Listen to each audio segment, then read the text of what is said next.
भी आगे आके बात करनी चाहिए। तो एक बात थी जो मैंने अभी तक शायद आप लोगों को नहीं बताई है। 23 यानी जो लास्ट संडे गया है, हम उसमें यहाँ पर आए थे और ये तकरीबन 1-1:30 बजे के आसपास की बात है। उस टाइम आपकी शायद मीटिंग चल रही थी जेएनयू स्टूडेंट यूनियन की। तो मैं, मामी और नजीब का छोटा भाई मुजीब, हम लोग और 2-4 लड़के और थे। तो सौरभ शर्मा जो हैं वो इंटरव्यू दे रहे थे।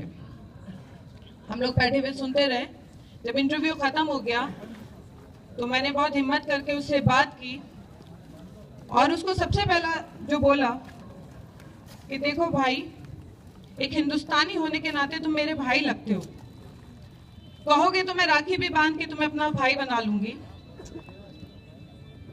झगड़े होते हैं, मुझे नहीं पता कि क्या सीन हुआ क्योंकि नजीब नहीं मिला है। एग्जैक्टली क्या हुआ वो तो नजीब जब मिलेगा तब पता चलेगा, लेकिन आपके साथियों ने बोला तो मैं उन लड़कों से मिलना चाहती हूँ। वो भी मेरे भाई हैं, भटके हुए हैं, चलो कोई बात नहीं, बिगड़ गए कोई बात नहीं, मिले तो मुझसे आके। मैं उन लड़कों से मिलना चाहती हूँ जिन्होंने मेरे भाई को मारा। ये मैंने हिम्मत दिखाई, बात करने की कोशिश की कि शायद कोई क्लू मिले मेरे भाई का। सौरभ शर्मा ने मुझसे कहा कि आपने मुझे भाई बोला है, मैं भी आपको बिल्कुल बहन की तरह मान के बात कर रहा हूँ और मैं अपना वादा कभी नहीं तोड़ता। आपने मुझसे 2 बातें रखी थी मैंने उनके सामने कि एक तो मुझे उन 3 लड़कों से मिलवाओ, दूसरी बात थी कि वाइस चांसलर साहब से प्रेशर डालिए आप भी कि एक एफआईआर वो भी कराएं। तो उसने कहा ठीक है, मैं दोनों काम आपके करता हूं, एक तो मैं आज ही करूंगा। वो 3 लड़कों से मिलवाने वाली बात, मैंने कहा ठीक है भाई। इतने बड़े थे फिर भी मैंने उन्हें बेटा बोला। कुछ नहीं जाता, मेरा भाई है, वो भी हिंदुस्तानी है। मैंने उससे बोला कि मैं यहीं वेट कर रही हूँ, 4-5 बजे तक मैं यहाँ हूँ, आप अगर हो सके तो बुलवा दीजिए, मिलवा दीजिए। तो जनाब यहाँ पे सोफा डाले बैठे रहे, बातें करते रहे कुछ लड़कों के साथ। जब 4:30 हो गए तो मुझसे सब्र नहीं हुआ। मैंने फिर एक बच्चे को भेजा, एक लड़के को मेरे साथ जो था, कि जाओ सौरभ को बुला के लाओ, उससे पूछो कि कहाँ है वो तीनों, मैं इंतजार कर रही हूँ। सौरभ आया, उसने कहा कि एक तो यही है, 2 बाहर हैं, अभी तक पहुंचे नहीं है। तो मैंने कहा भाई 2-3 घंटे में दिल्ली के किसी भी कोने से कोई भी जेएनयू आ सकता है, तो प्लीज बुला दीजिए। तो उसने कहा हाँ वो बाहर पहुंच गए, आपने कहा था 5 बजे तक है, तो मैं बुला देता हूँ, अभी आपको आज मिलवा दूंगा। मैंने कहा ठीक है, देख लो, अगर आज तुमने नहीं मिलवाया तो इसका मतलब है कि देयर इज समथिंग रॉन्ग, तुम सामना नहीं करना चाह रहे हो, तुम मुझे से बात नहीं करना चाह रहे हो।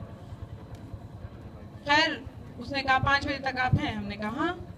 5, 5:30, 6, 6:30 बजे मैंने फिर एक लड़के को भेजा कि जाओ प्रॉक्टर के ऑफिस के आसपास देखो, शायद बैठे होंगे कहीं, पूछो उनसे। तो गायब हो गए, उस दिन से गायब हैं, कहाँ हैं मुझे नहीं मिले। एक भाई अपनी बहन से वादा करके गायब।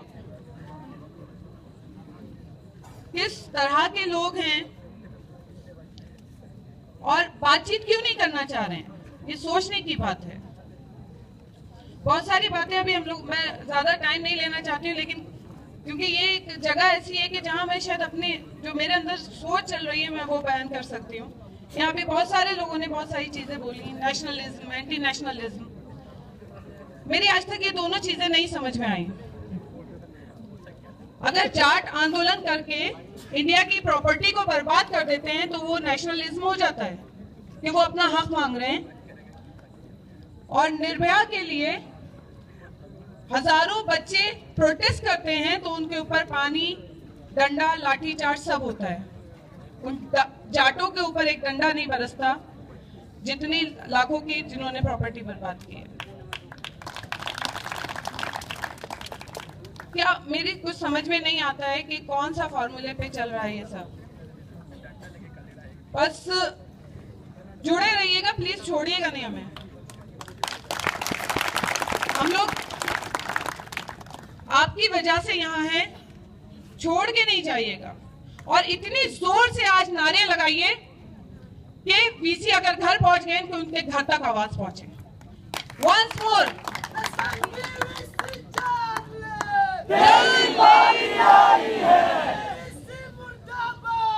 मुर्दाबाद मुर्दाबाद मुर्दाबाद मुर्दाबाद ढूंढ